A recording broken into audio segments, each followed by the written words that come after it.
Berlatar di jalan raya dan kisah akan berfokus dengan memperlihatkan dua preman yang baru saja menjalankan tugasnya. Mereka berdua bernama Johnny dan Frankie. Ini orangnya. Selain itu Johnny juga memiliki adik perempuan bernama Mercy. Ini parasnya yang pada saat itu menelpon si Johnny dan mengungkapkan selamat atas ulang tahunnya. Frank! Johnny! Ini biasanya jaket-jaket mahal kayak gini ada tag namanya di dalamnya. Coba lo cek. Mana pernah pakai jaket ini gak ya? Ke 5 stasiun TV-nya dia. Selang beberapa menit kemudian mereka berdua pun pergi di sebuah kafe untuk makan sebentar, di mana di situ kebetulan juga ada salah satu perempuan bernama Sarah. Ini parasnya, lebih tepatnya Sarah sendiri adalah pacar si Johnny. Namun Sarah tidak menganggap si Johnny ini pacarnya akibat Johnny sendiri sudah 5 tahun menghilang tanpa ada kabar sama sekali. Goreng 2. Nggak ada. Sarah. Belum jam waktunya. Oke, sekarang apa menunya? Udah pesan airnya deh. Johnny yang merasa bersalah pun alih-alih langsung menghampiri Sarah untuk meminta maaf sebanyak-banyaknya. Bahkan Johnny juga mengungkapkan bahwa ia ingin mengulang kembali hubungan ini dari nol. Namun permintaan tersebut Sarah menolaknya karena ia sendiri sudah terlanjur kecewa dengan sifat dan perbuatan si Johnny yang pergi meninggalkannya. Aku pengecut dia.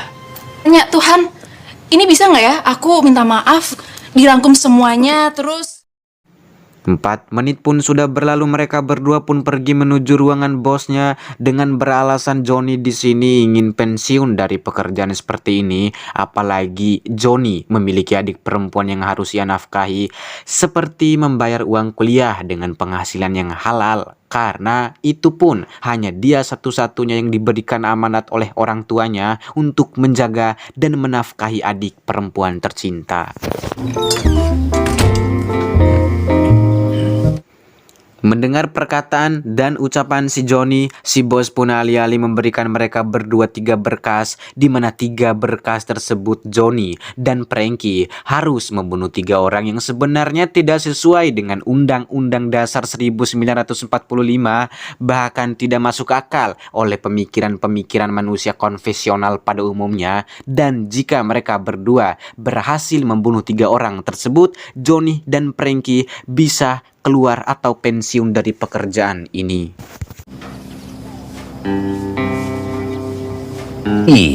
Yang tadi pagi dan semua yang belum. Nafsu makan saya hilang.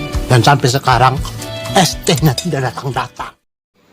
Setelah mengisi perut sudah selesai, Frankie dan Johnny pun langsung melancarkan tugasnya. Tapi di tengah perjalanan, Frankie justru ditelepon oleh salah satu pacarnya, yaitu adik si Johnny sendiri, di mana terlihat si Frankie gugup dan sedikit takut berbicara di depan Johnny dengan si Mercy, karena sebelumnya Johnny pernah berpesan kepada Frankie jangan pernah mengganggu adiknya, dan kalau itu terjadi Johnny tidak segan-segan menghabisinya sampai babak belur.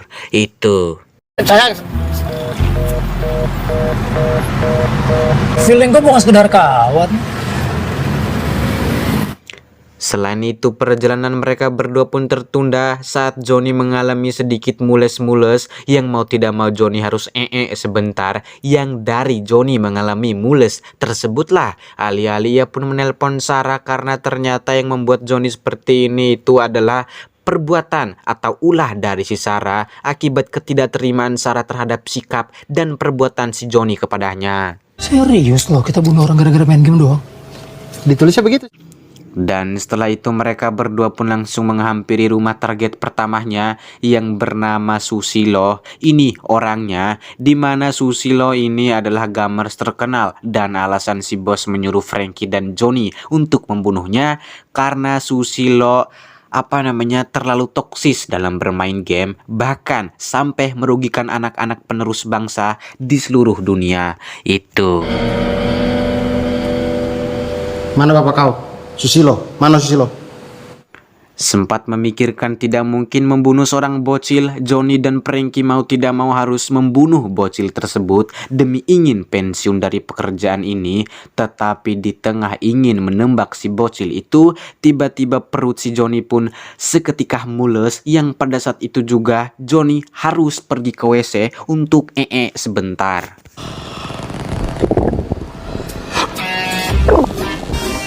Toilet mana toilet? Ketika Johnny masuk WC, alih-alih Frankie pun menanyakan kepada bocil itu di mana bapak dan ibunya serta keluarga yang menjaganya, di mana si bocil pun menjawab bahwa dirinya sampai sekarang tinggal sendiri, lebih tepatnya hidup sebatang kara, dan karena ibu dan bapaknya sudah meninggal 10 tahun yang lalu. Itu. Tembak kepalanya, terus badannya di depan masjid pas. Dan selain itu si bocil juga menceritakan tentang abangnya yang dibunuh oleh pembunuh bayaran di masjid seperti si Johnny dan Frankie ini. Tapi di saat si Johnny keluar dari WC, Frankie terus terang mengatakan bahwa yang membunuh abangnya Susilo ini dulu ternyata adalah Frankie seorang diri. Mendengar itu semua justru membuat Susilo pun mengambil pistol dan Familiar nama sih. Dan ya, akibat ketidakterimaan atas kematian abangnya, Susilo justru ingin menembak Frankie demi ingin membalaskan dendamnya yang sudah sekian lama Susilo mencari pelakunya. Namun, untung saja tembakan Susilo tersebut Frankie bisa menyelamatkan dirinya dengan bersembunyi tepat di bawah meja makan tersebut. Tetapi Lo bunuh tuh. Pembunuh kakak lo. tidak mau diam saja, Johnny pun mengungkapkan kepada Susilo jika ia menembak si Frankie sampai mati, itu tidak dapat membuat abangnya bisa hidup kembali. Apalagi Susilo ini orang baik. Jadi Johnny harap Susilo di sini mau memaafkan perbuatan Frankie dulu kepada abangnya agar Susilo bisa hidup tenang tanpa ada sebuah dendam yang ada dalam dirinya. Itu. Dan setelah membuat Susilo tenang, Johnny pun menyuruh Susilo pindah rumah sejauh mungkin karena ia dan Frankie akan mengarang cerita kepada bosnya bahwa Susilo ini target pertama sudah mati dibunuh oleh mereka berdua. Tepat di sebuah tukang pijat sekaligus penjual obat penangkal mules-mules, terlihat si Frankie pun memberikan obat khusus yang ampuh untuk menyembuhkan perut si Johnny yang sering membuat dirinya keluar masuk WC, dan si Frankie sendiri akan menyegarkan ototnya dengan meminta tukang pijit tersebut untuk memijat tubuhnya. Saya tahu persis perasaan itu. Terserah lah. Dari Frankie pergi pijat itulah Johnny pun melihat chat pesan WhatsApp masuk di HP Frankie, di mana pesan tersebut dari si Mercy, adiknya sendiri, bahwa Mercy dan Frankie ternyata sudah berpacaran. Tidak heran lagi kalau Johnny di sini menyimpan kemarahan di dalam dirinya yang luar biasa akibat si Frankie telah mendekati adik tercinta dan adik satu-satunya. Laper gue sekarang. Tidak mau memperlihatkan kemarahannya, Johnny pun menghampiri target kedua yang harus mereka berdua bunuh, di mana target kedua ini adalah seorang perempuan yang katanya sudah melakukan korupsi uang masyarakat untuk keperluan pribadinya. Namun di saat Johnny mengeluarkan senjata dan ingin menembaknya, tetapi soal itu dia bernama Siti, ini rerainya yang cukup tegang dan takut ketika Johnny sendiri mengeluarkan pistol di bajunya, di mana si Siti pun alih-alih menceritakan sebab dan kenapa alasan ia mengambil uang itu. Karena ternyata Siti pengen mengadakan demo sekaligus menyumbangkan uang tersebut kepada masyarakat yang tidak mampu. Justru mendengarkan ungkapan Siti itulah membuat Johnny dan Frankie tidak jadi membunuhnya. ke atas. Iya, tanpa mereka berdua sadari saat Siti sempat ingin memberikan air minum kepada mereka, tetapi betapa terkejutnya Johnny dan Frankie ketika melihat Siti yang tergeletak tidak sadarkan diri, bahkan sampai meninggal dunia akibat kesetrum listrik di tempat tersebut. Baru juga saya mau bilang kalau saya bisa betulin ampli.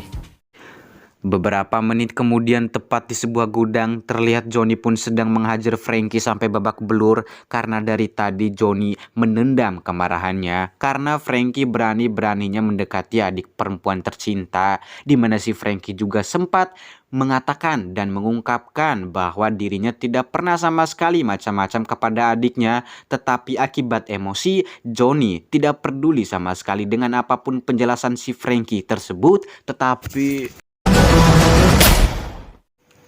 entah Frankie tadi udah mati atau belum, yang pastinya Johnny pun bertemu dengan Mercy adiknya karena Mercy di sini ingin memberikan kejutan kepada Johnny abangnya, di mana kejutan tersebut adalah pekerjaan yang tetap untuk Johnny. Bahkan Mercy juga mengatakan bahwa yang memberikan ini semua yaitu Frankie sendiri. Itu pun Frankie rela menggunakan uang tabungannya demi ingin mendapatkan pekerjaan yang tetap untuk Johnny, sahabat sejatinya itu. Dari situlah Johnny pun merasa bersalah dengan apa yang ia perbuat kepada Frankie tadi, sehingga Johnny pun menyuruh adiknya untuk melihat dan mengeluarkan Frankie di bagasi mobilnya. Yang dari sini kita sudah tahu betul bahwa Frankie di sini ternyata masih sehat walafiat, tapi tidak dengan tubuhnya yang sedikit terluka akibat dihajar oleh Johnny tadi. Ketika Johnny dan Frankie sudah baikan dan merestui hubungan Frankie dengan adiknya, dari situlah terlihat semua tubuh si Johnny berubah menjadi merah. Entah apa penyebab dari ini semua, sehingga Mercy pun memutuskan untuk menyuruh Johnny pergi ke rumah sakit pada saat itu juga. Kalau gitu, saya pamit dulu ya, Pak. Bu, Sesampainya di rumah sakit, Johnny pun merasa bahwa munculnya merah-merah di tubuhnya ini akibat ia minum obat yang sempat si Frankie tadi membelinya. Mungkin saja di obat tersebut mengandung minyak babi atau memang alergi di tubuh si Johnny. Yang hal tersebut Frankie pun merubah topik dengan mengatakan kepada Johnny bahwasannya target kedua mereka ini ternyata dievaluasi kaku banget, Cok, tepat di rumah sakit ini, sehingga dari situlah seketika mereka berdua pun menyamar sebagai pelayan untuk membunuh target tersebut.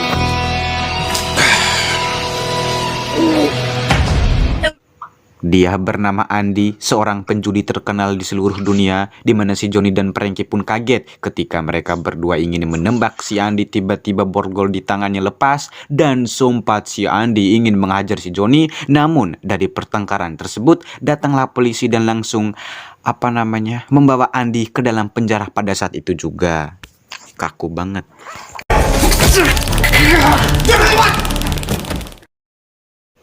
Ketika 3 target mereka sudah membunuhnya, terlihat Frankie sendiri dipanggil oleh bosnya. Alhasil, si bos pun mengungkapkan tentang pekerjaan si Johnny dan Frankie tidak memenuhi persyaratan karena si bocil bernama Susilo kemarin. Ternyata si bos di sini sudah mengetahui bahwa Johnny dan Frankie tidak membunuhnya, melainkan malah menolongnya. Dari situlah si bos pun memberikan kejutan dengan memperlihatkan mayat Susilo tepat di hadapan si Frankie seorang diri. Itu dari kekecewaan itulah si bos pun menyuruh anak buahnya untuk menculik si Mercy adik si Johnny dan membawanya di sebuah gedung sebagai umpan supaya Johnny dan Frankie datang di sana sekaligus menyelamatkan Mercy sendiri. Entah apa yang ingin si bos lakukan, dan ternyata alasan si bos melakukan ini semua karena ia ingin Frankie dan Johnny ini saling membunuh satu sama lain. Sesampainya di gedung itu terlihat banyak sekali anak buah si bos yang mencoba menghajar dan menghentikan Johnny dan Frankie masuk di gedung tersebut. Namun itu semua hanyalah percuma saja karena Johnny dan Frankie sudah ahli dalam bertarung atau bela diri melawan musuhnya. Itu. Hai Farel. Hai Om. Setelah berhasil menghabisi semua anak buahnya si bos, alih-alih si Johnny pun menghampiri Sarah dan anaknya yang kebetulan ngokos atau tinggal di gedung tersebut, di mana si Johnny pun menyuruh Sarah menjaga diri sekaligus menjaga anaknya dengan baik karena ia akan menyelesaikan masalah ini serta membawa Mercy adiknya pulang ke rumahnya. Tetapi di saat si Johnny keluar dan ingin menyelamatkan si Mercy, lu bunuh Frankie si sohib lu itu. Terus lu datang ke titik Dan ya, Johnny pun menerima telepon dari salah satu preman kepercayaan si bosnya yang terus terang mengatakan kepada Johnny bahwa jika Johnny ingin adiknya selamat, Johnny harus membunuh Frankie sahabatnya sendiri. Yang hal tersebut kita semua pun akan dibuat kaget ketika melihat Frankie menodolkan pistolnya tepat di saat Johnny ingin pergi. Entah apa yang membuat Frankie menjadi seperti ini, tetapi... Dan benar saja, Johnny pun akhirnya tewas ditembak oleh sahabat baiknya, yaitu Frankie, di mana si Frankie pun langsung membawa mayat Johnny tepat di hadapan bosnya. Bukti jika Johnny benar-benar sudah tewas dan meninggal dunia pada saat itu juga. Tetapi...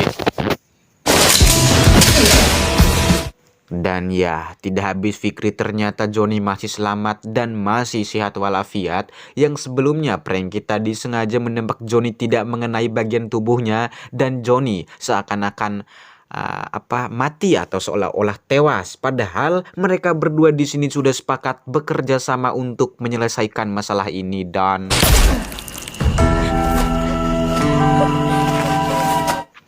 Dan Johnny juga tidak sempat adu mekanik dengan salah satu preman kepercayaan si bosnya, guys. Menang sih menang, guys, Johnny dalam adu mekanik barusan itu kan.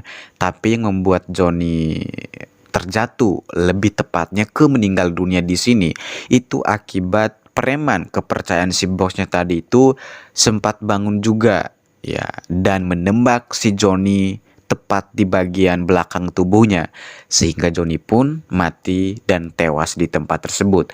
Ya, tidak sampai di situ, guys. Melihat abangnya ditembak seperti itu, Mercy juga membalikan keadaan dengan menembak balik preman itu, sehingga preman itu juga mati dan meninggal dunia.